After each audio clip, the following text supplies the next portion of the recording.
Fokus. Wa annahu huwa aghna wa aqna.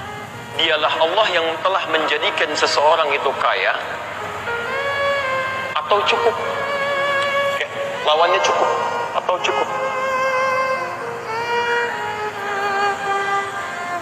Jadi kalau persepsi manusia disebut keliru oleh Quran. Orang mengatakan kaya lawannya miskin. Silakan cek, Anda tanyakan pada orang-orang awam, jawabannya pasti begitu. Kamu mau jadi orang miskin, mau jadi orang kaya, pasti begitu tuh. Tapi kata Quran nggak ada orang miskin, adanya orang cukup. Karena ternyata ketika Allah memberikan kita rizki itu cukup untuk kita hidup. Kalau miskin itu berarti kurang. Ya. Masya Allah, burung yang nggak dihisap aja, burung nih yang nggak dihisap itu keluarnya cuma pagi-pagi, Pak, pulangnya sore. Bawa rizki cukup untuk anak-anaknya, dikasih cukup. Antum yang dihisap masa nggak ada rizkinya? Berangkat gelap, pulang gelap, Masya Allah, lupa sholat sunnah, ketinggalan sholat fardu, cuman untuk mencari rizki yang sudah dicukupkan oleh Allah Subhanahu Wa Taala. Ngapain buang-buang waktu?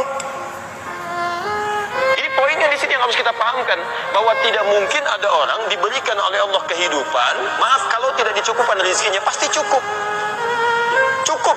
Makanya perhatikan ukuran Nabi ya. Perhatikan ukuran Nabi. Kata Nabi, orang yang punya persiapan jatah makan sehariannya saja, quta yaumihi, itu orang kaya. Jadi kalau Anda punya jatah makan hari ini cukup sampai dengan malam, itu Anda orang kaya. Masya Allah. Orang kaya Anda. Karena Anda itu belum tentu hidup untuk keesokan harinya.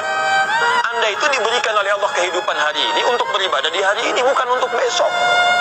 Jadi kalau Anda punya bekal untuk hari ini pun, kata Nabi, Anda orang kaya karena belum tentu besok Anda hidup.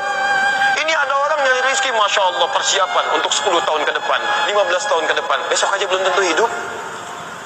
Ini sederhana konsepnya. Anda silahkan rencanakan, ini pekerjaan begini, silahkan.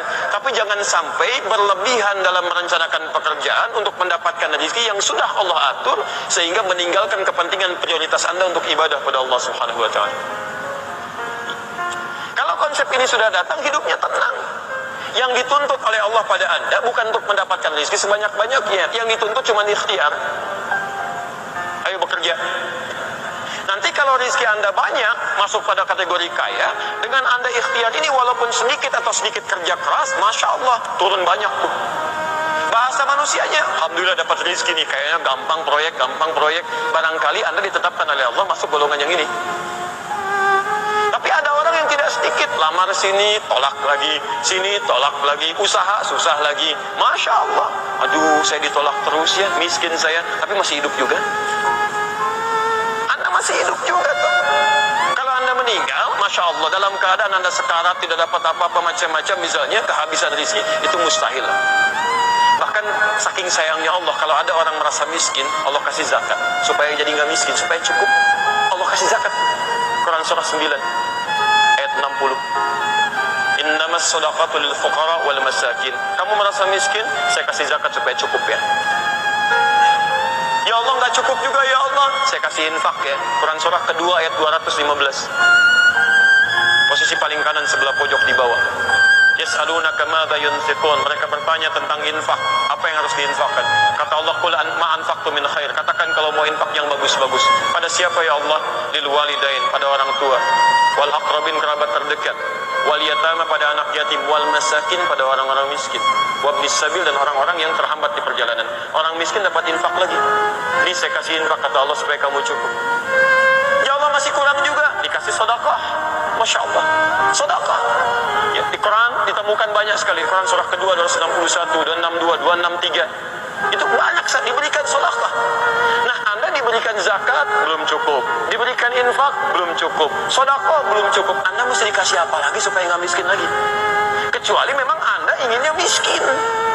Udah dikasih masih minta juga, dikasih minta juga. Padahal Allah kasih modal sedikit aja, rezekinya datang.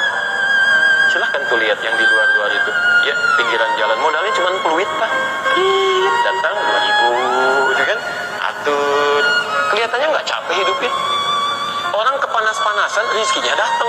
Masa Anda yang duduk dalam keadaan tenang, AC-nya nyaman, kadang-kadang bisa tiduran di kantor masih mengeluh juga, Anda butuh berapa lagi?